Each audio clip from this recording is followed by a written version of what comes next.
Hello दोस्तों, स्वागत है आपका कॉमिक्स टाइम्स में। और आज हम शुरू कर रहे थे बौने का जादू का दूसरा भाग। पहले भाग में हमने यहाँ तक की कहानी कंप्लीट कर चुके हैं दोस्तों। चलिए शुरू करते हैं बिना समय गंवाए। उस दुष्ट ने शांतनु की सहायता से मेरी हत्या कर दी, क्योंकि उस समय शांतनु में मेरी जादुई विद्याओं और दुष्कल की शक्तियाँ विद्यमान थी। खचाक! ओह! शांतनु को वह अपने साथ ले गया और तब मैं वह लोगों पर कहर ढा रहा है और तब से वह लोगों पर कहर ढा रहा है। लेकिन अब उस दुष्ट का अंत कैसे होगा महर्षि? मैं एक यज्ञ करूंगा। इस यज्ञ से मुझे दिव्य शक्तियां प्राप्त होगी। वही दिव्य शक्ति दुष्कल का अंत करेगी। महर्षि विश्वकर्मा की आत्मा ने पल्लवी की सहायता से अगले दिन महायज्ञ आरंभ कर दिया। ओम ब्रह्माय नमः, ओम ब्रह्माय स्वाहा। उधर लोगों पर दुष्कल के अत्याचार बढ़ते जा रहे थे। शांतनु की सहायता से वह किसी भी राज्य पर आक्रमण कर देता था। सर खचाक! बचाओ! जल गया! बचाओ! राजाओं को पराजित कर उन्हें अपना दास बनाकर बहुत दुर्व्यवहार करता था दुष्कल। हा हा हा हा! दुष्कल से युद्ध करने चले थे, अब जानवर बनकर मेरी सेवा करो। अभी दुष्कल कभी दुष्कल किसी राज्य पर आग बबूला होकर उसके नगर को तहस नहस कर देता था। शांतनु पूरे नगर को बर्बाद कर दो, ताकि फिर कभी यह राजा हमसे टकराने का साहस ना कर सके। जो आ गया। दुष्कल के आदेश पर शांतनु आग के गोले से नगर को विध्वंस कर देता। महायज्ञ पूरा होते ही महर्षि को एक दिव्य गुलाब की प्राप्ति हुई।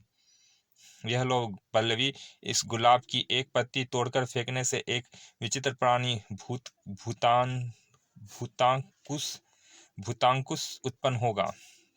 भूतांकुश दुष्काल का नाश करेगा। लेकिन लेकिन क्या महर्षि?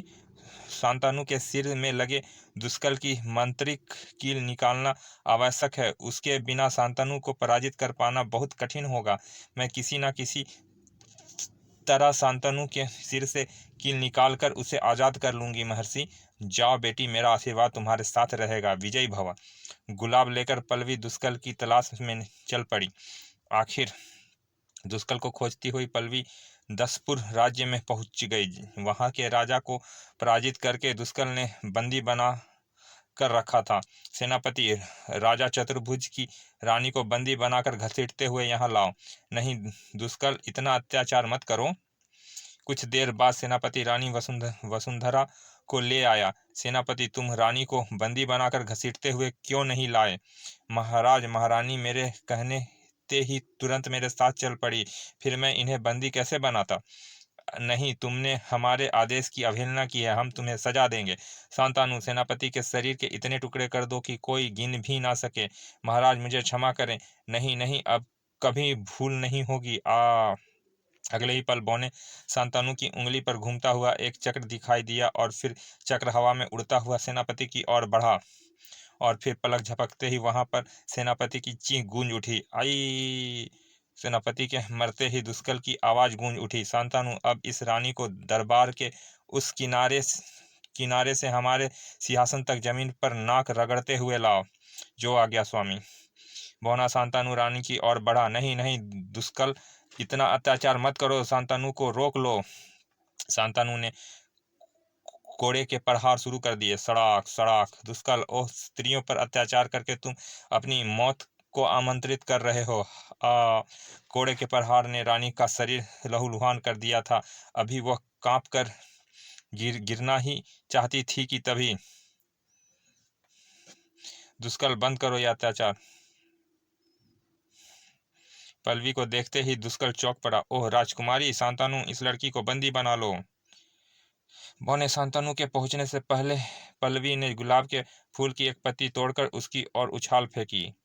हैं तभी कड़ कड़ कड़ कड़ वहां पर धुआं फैल गया। शांतनु, उस लड़की को पकड़ो, कहीं वो भाग ना जाए। और जब धुआं छटा तो वहां एक विचित्र प्राणी भूतकांसु खड़ा था। हा हु हा हा हा हा हा हा हा हा हा। बौने शांतनु ने भूतकांसु पर आग के गोले फेंके, लेकिन वह उन्हें निगलता चला गया। गड़प गड़प! शांतनु ने उस पर तलवारों की बौछार कर दी, लेकिन तलवारें उसके शरीर में नहीं घुस सकी। अपने दो प्रहार से निराश हो शांतनु ने उस पर चक्र से प्रहार किया। सैकड़ों चक्र उसके हाथों से निकलकर भूतकांसु की ओर तेजी से बढ़ने लगे। सर सर सैकड़ों चक्रों ने उसके शरीर के टुकड़े टुकड़े करके वायु में उड़ा दिए। अगले ही पल अद्भुत करिश्मा हुआ, भूतकांसु फिर जीवित हो गया। तभी राजकुमारी पल्लवी की आवाज गूंज उठी, भूतकांसु आगे बढ़कर दुष्काल को अपनी बाहों में जकड़ लो। पल्लवी का आदेश मिलते ही भूतकांसु ने दुष्काल को जकड़ लिया। शांतनु बचाओ, मुझे बचाओ। भूतकांसु ने दुष्काल को आकाश में उछाल दिया। ओह बचाओ बचाओ, ताकि वह नीचे जमीन पर गिरते ही मर जाए। लेकिन शांतनु ने उसे जमीन पर नहीं गिरने दिया और जादुई जाल की सहायता से सुरक्षित उतार लिया। भूतकांसु तेजी से शांतनु की ओर बढ़ा। उतनी ही तेजी से शांतनु ने उसे बाणों के घेरे में बांध लिया और तभी मंत्र शक्ति से शांतनु ने उन बाणों के घेरे में आग लगा दी। तभी एक भयंकर विस्फोट हुआ। पलक झपकते भूतकांसु के परखच्चे उड़ गए। भूतकांसु के नष्ट होते ही दुष्कल ने बौने शांतनु को आदेश दिया, शांतनु राजकुमारी को तुरंत बंदी बना लो। हा हा हा, अब तुझे कोई नहीं बचा सकता। राजकुमारी तेजी से दौड़ पड़ी। शांतनु ने उसका पीछा किया। तेजी से दौड़ती पल्लवी अचानक ठोकर खाकर गिर पड़ी। पल्लवी जल्दी से उठ पाती कि शांतनु ने उसे बालों से जकड़ लिया। नहीं, छोड़ दो मुझे, इसे मत छोड़ना शांतनु, मैं आ रहा हूँ। लेकिन जैसे ही शांतनु ने पल्लवी को अपनी ओर खींचना, तभी उसे महर्षि की एक बात स्मरण हो गई। शांतनु के सिर से कील निकालते ही सब जादू नष्ट हो जाएगा।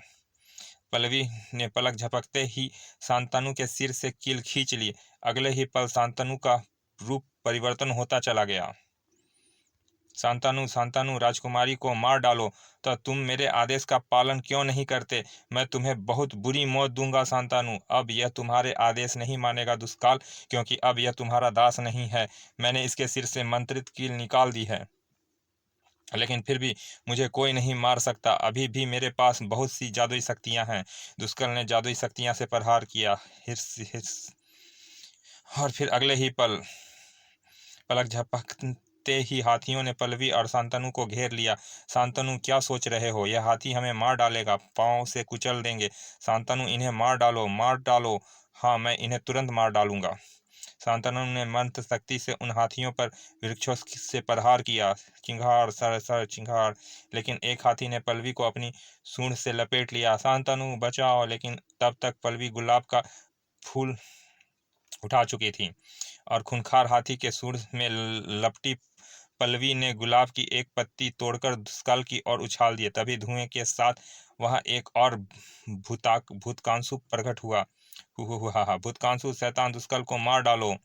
भूतकांसु ने आगे बढ़कर दुष्काल को अपनी बाहों में उठाकर कुचलकर मार डाला।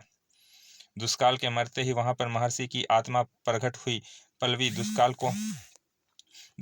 को मारकर तुमने मेरी बेचैन आत्मा को शांति प्रदान की है बेटी। अब तुम अपने पिता के सिंहासन पर जाकर बैठकर राज्य करो, अपने राज्य को पुनर्स्थापन कर। पल्लवी शांतनु की सहायता से राज करने लगी। कुछ दिनों के बाद उसने शांतनु से विवाह कर लिया। समाप्त। चलिए दोस्तों, यह कॉमिक्स यहाँ समाप्त होती है। मिलते हैं फिर ऐसे ही किसी अच्छे से कॉमिक्स के अच्छे से भाग में।